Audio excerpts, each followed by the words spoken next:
As of October 26, the United States has had at least 565 mass shootings so far this year.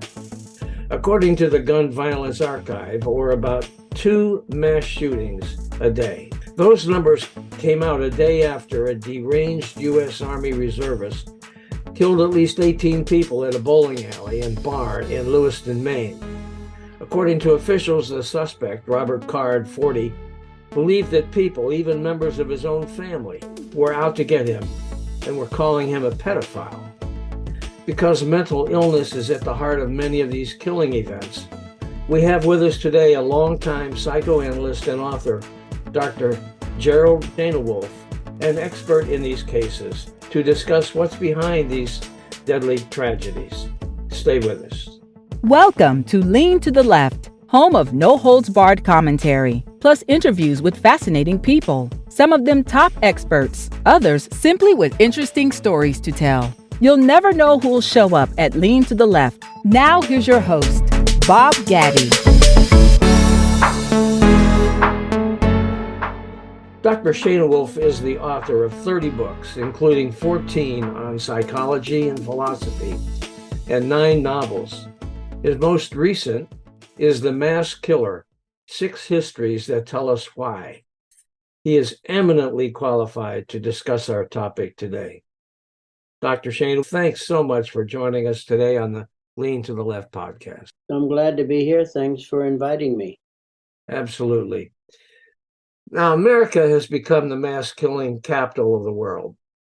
That's the first sentence that I read in the description of your book, which is a psychological study of mass killings intended to help us understand how America got that way.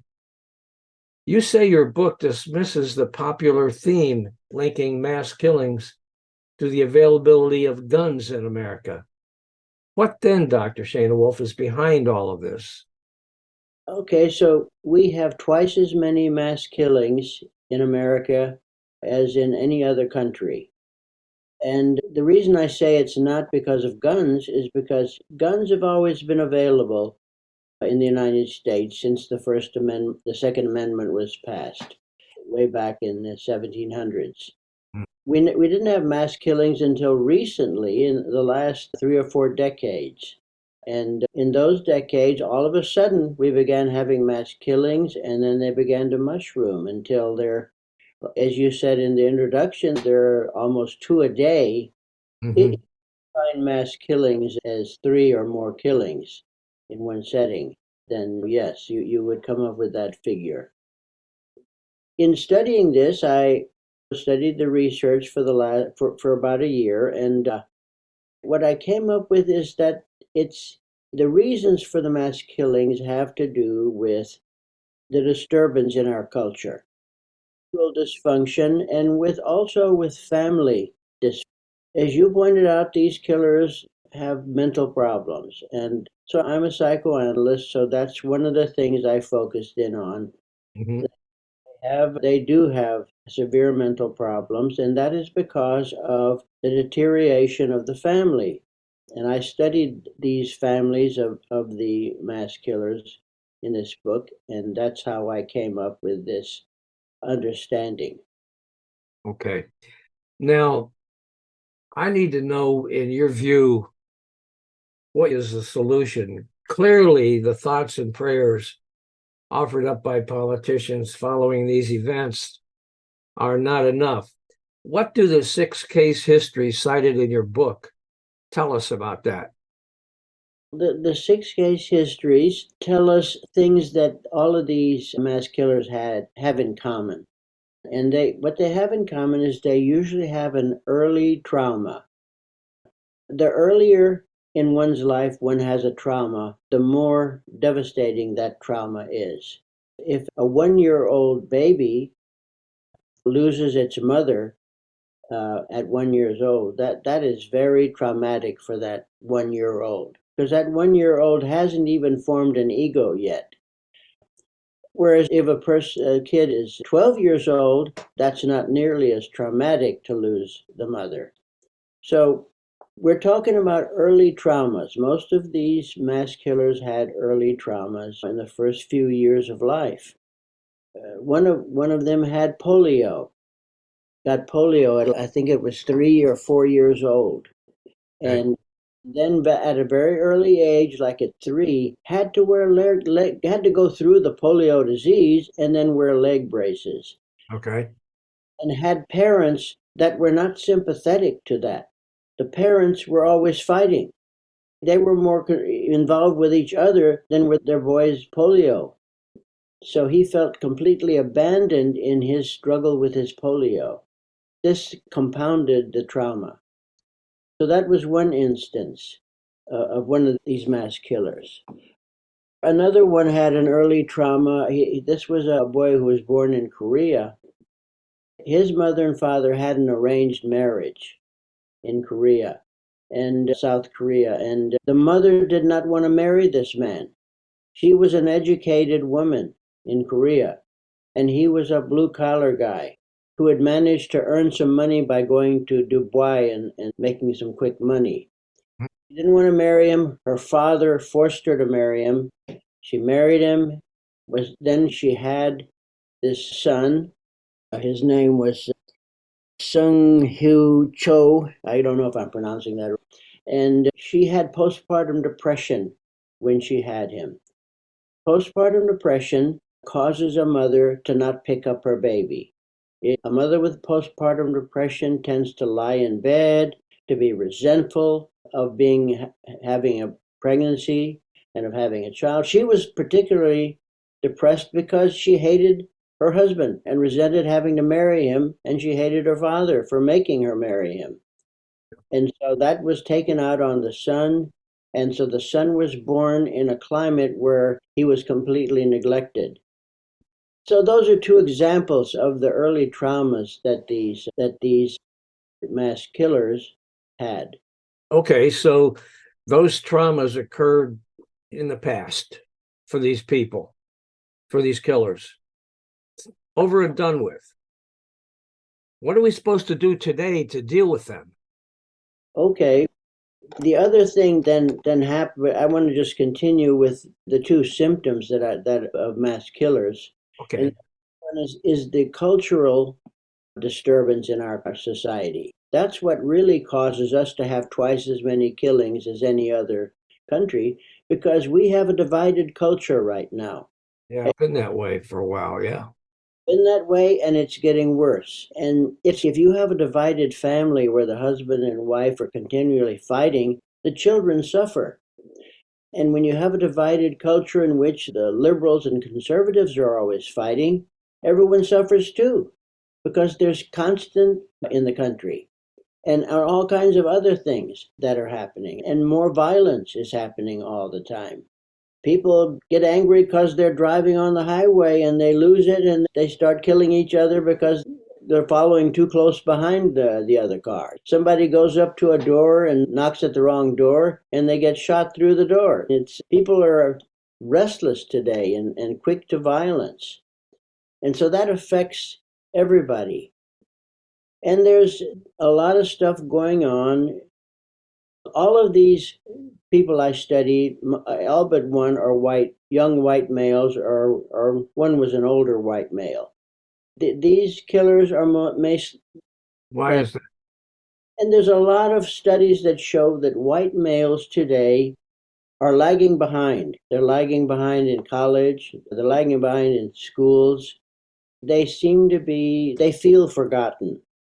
And they're not taken as seriously because of the feminism has helped women elevate themselves, but it has not helped white males.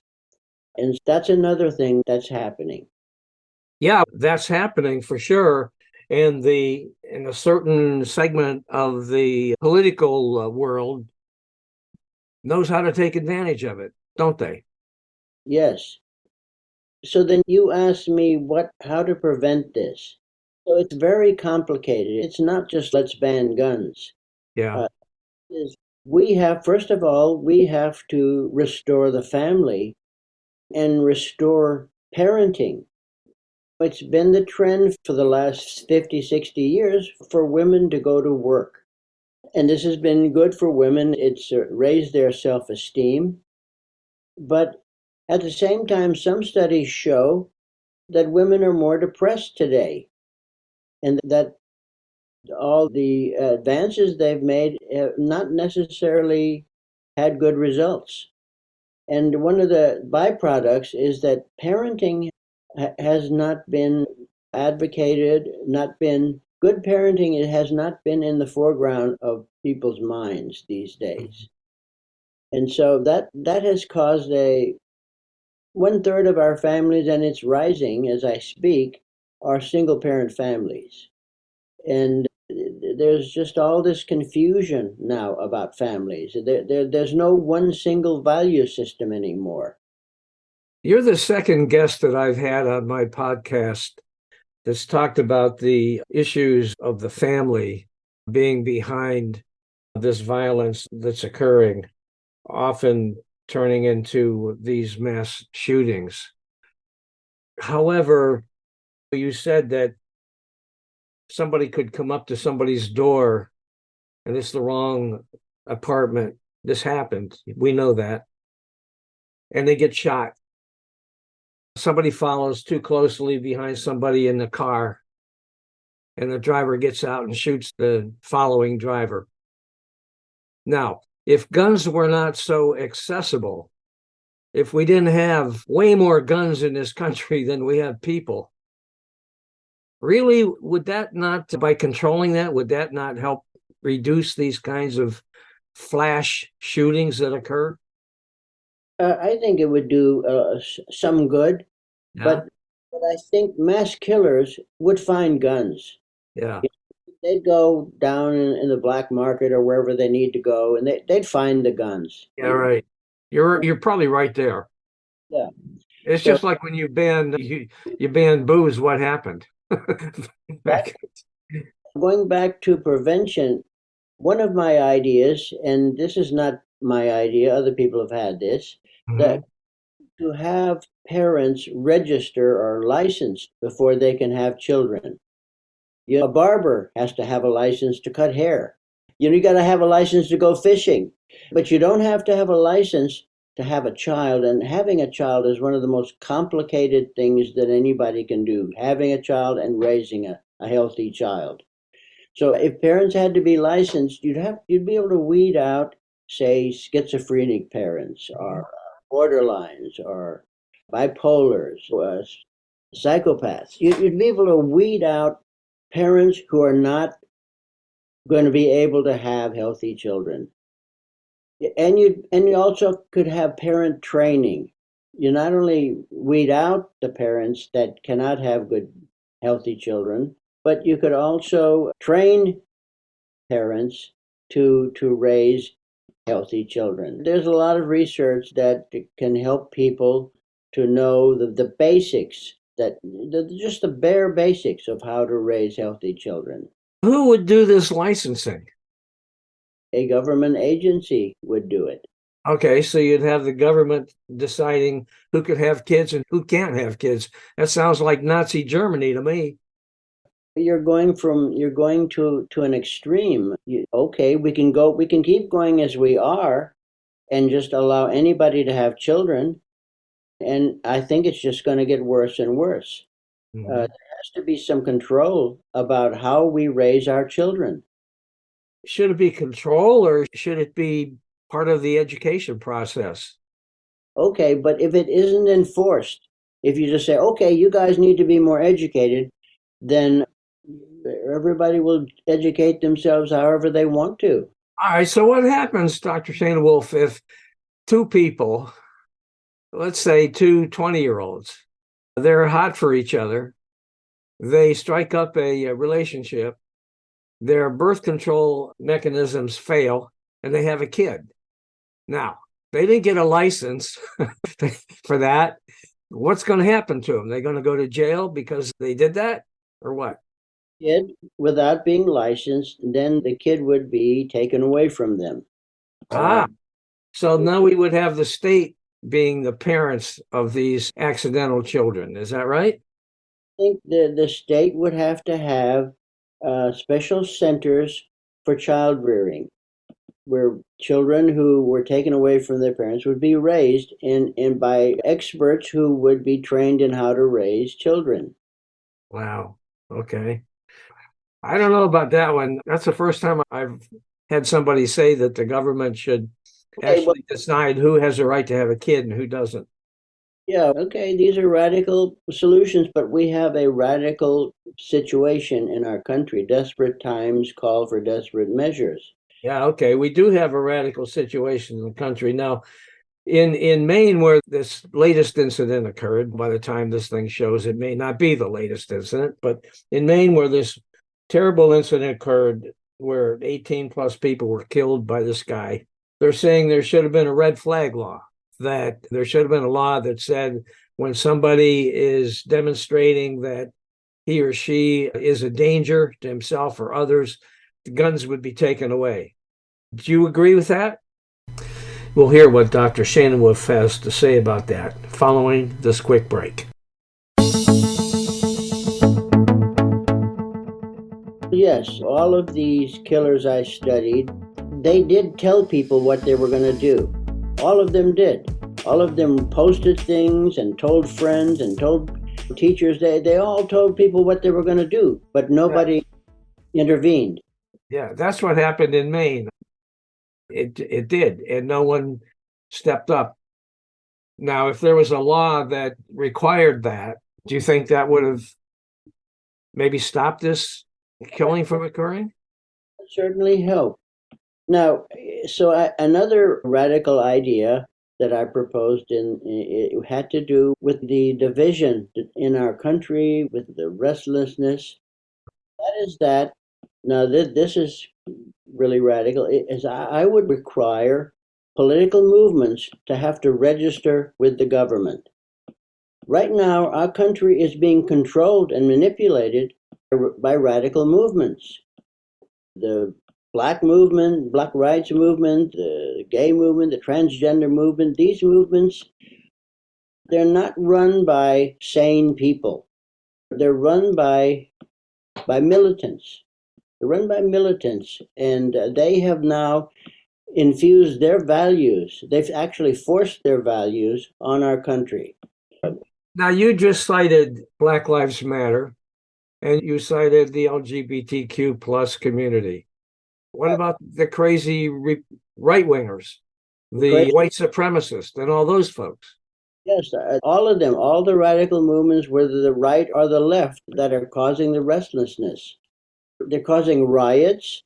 The conservatives rioted in the White House. The blacks riot in neighborhoods.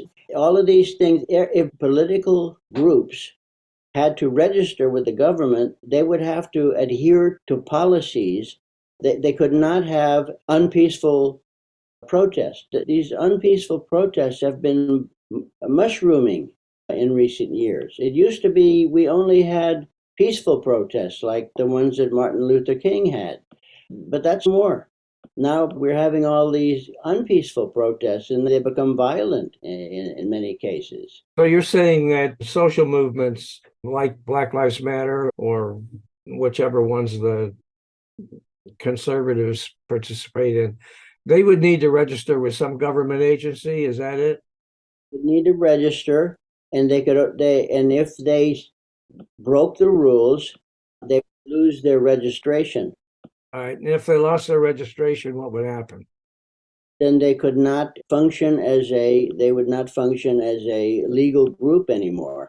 Okay. Let's just say that an LGBTQ plus group registered with the government, and then they held a rally, and some opposing folks showed up at the rally, and there was trouble, violence, somebody got hurt, maybe killed. Who would suffer the consequences? The group that set up the protest, that dutifully registered with the government, or the people that showed up and caused the problem to start with? Each incident would have to be examined, find out those kind of things. Who would do the examining? It would have to be a panel that represented all points of view. Okay. So it would be like when they were talking about the National Health Care Bill way back when, I think it was before Obamacare, there was discussion about some kind of a panel that would decide whether people could have certain medical procedures or not. And that proposal was really opposed strongly by a lot of different interest groups representing patients, representing old people, so on. And I don't believe it was ever adopted, although there is some kind of in Medicare, there are some controls, but nevertheless, it seems like it sets up the government to be the be all and end all, which is what the conservatives all say they oppose, right? Yeah, I'm not a conservative. I don't have any political affiliation. Uh, I think that politics has become too preeminent in our society right now and in the world. I When agree with that. Absolutely. politics becomes preeminent, then you're going to have wars.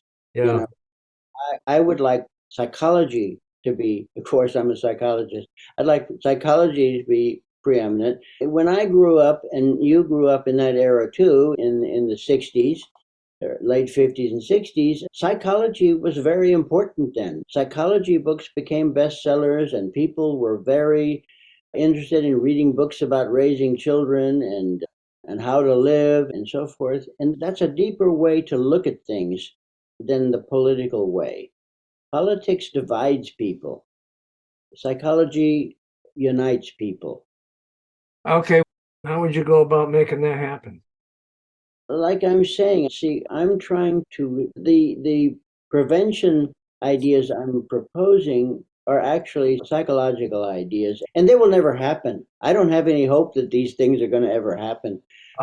But you have to propose things and think that in some century, maybe in the year 3000, they'll happen. Right now, it's too heated. We live in a hysterical time. People get hysterical about these issues and then they can't discuss them in a calm way. I are discussing them today in a calm way, but you don't see calm discussions.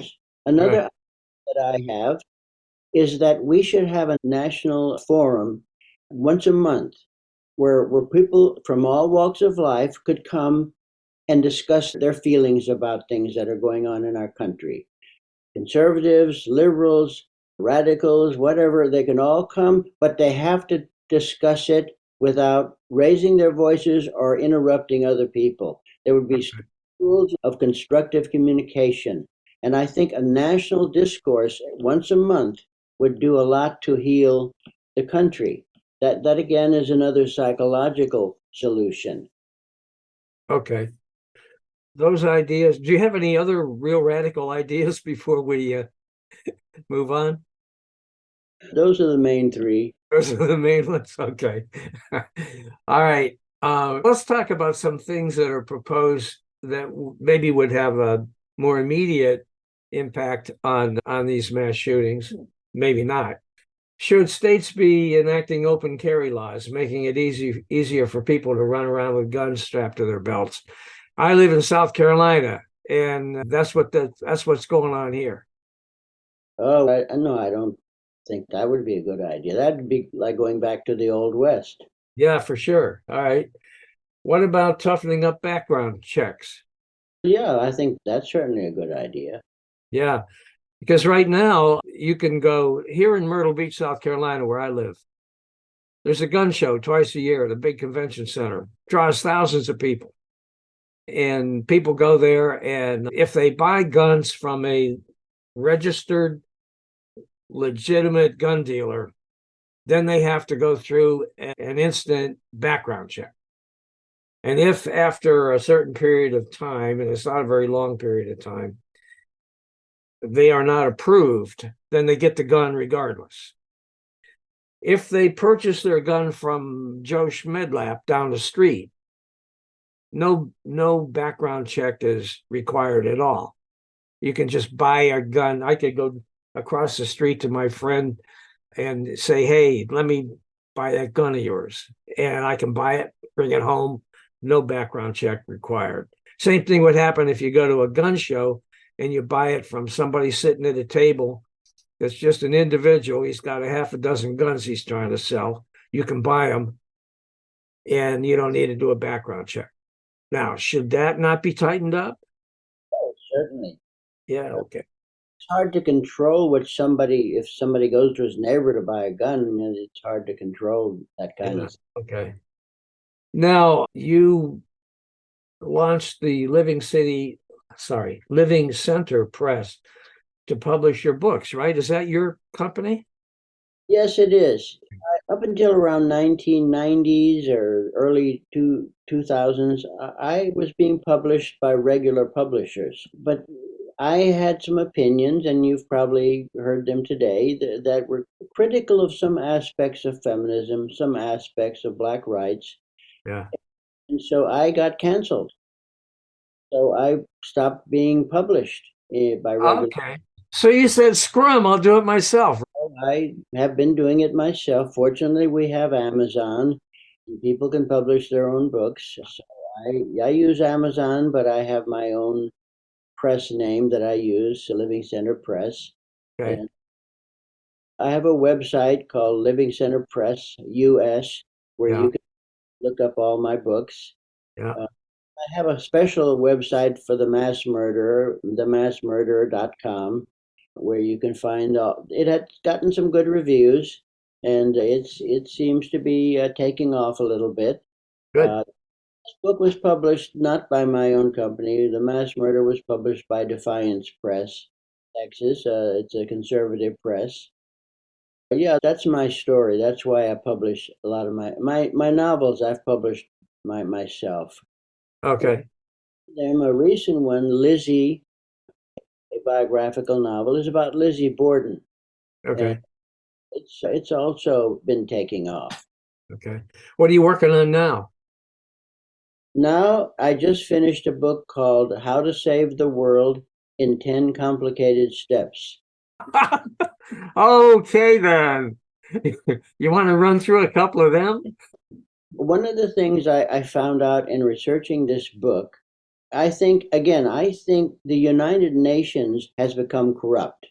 It's become corrupt, and it's really a powerless organization. And I think we need a world government that works.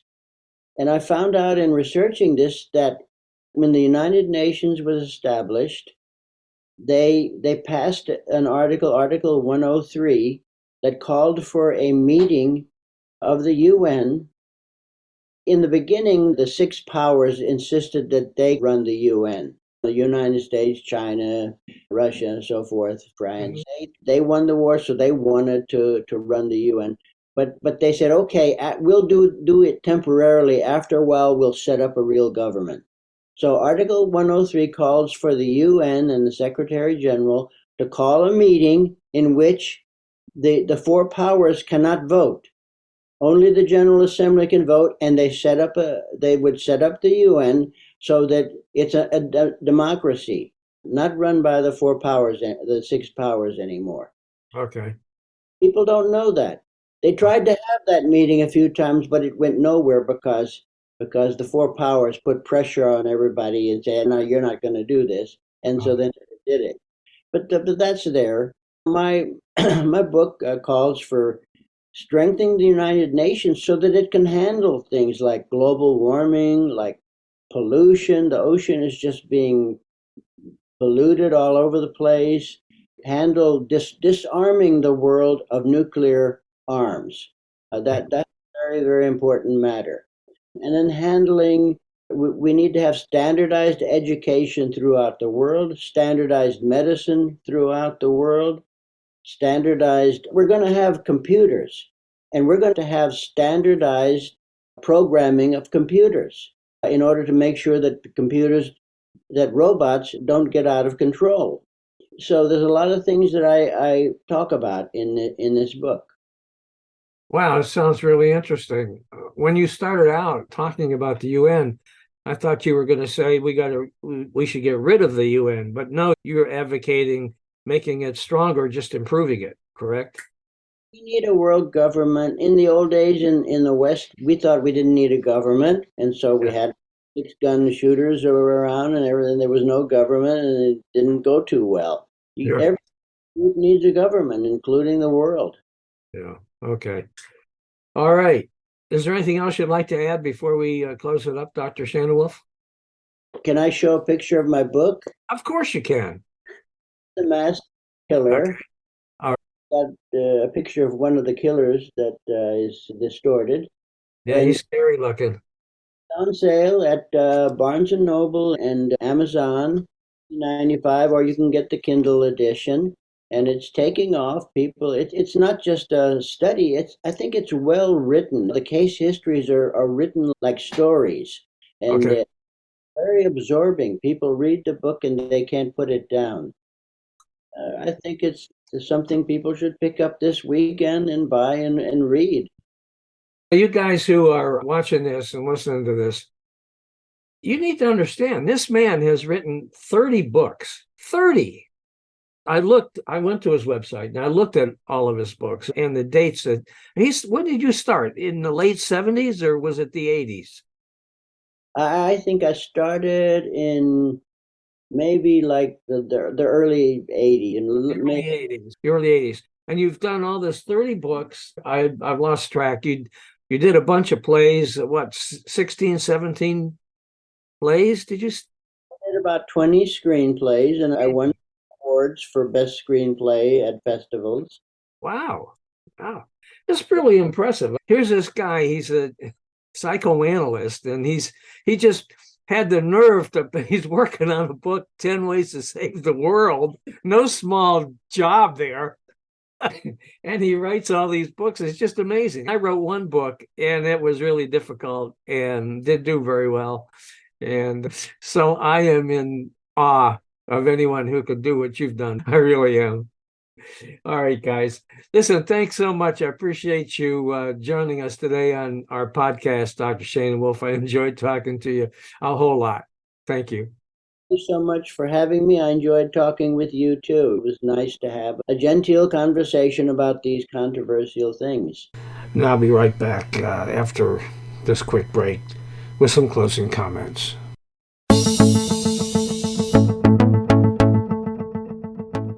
Hey guys, thanks for listening. Hope you enjoyed this podcast and that you'll come back on a regular basis and check out our interviews with guests on topics that I hope you find interesting, entertaining, and enlightening. Our episodes stream weekly, every Monday. Let your friends know about this podcast and take a minute to subscribe. Just go to podcast.leantotheleft.net to subscribe, check out the upcoming interview schedule, and listen to all of our episodes. And follow us on social media. Facebook at the Lean to the Left Podcast, Twitter at Lean to the Left 1, Instagram at @BobGaddy_Lean to the Left, and TikTok at Lean to the Left. And you can watch the episodes at YouTube at Lean to the Left.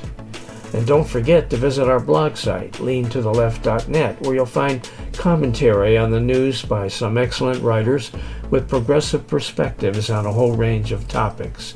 You can sign up as a member there, and of course, it's all free. Now, this is Bob Gaddy signing off for Lean to the Left. Thanks for sharing your time with us.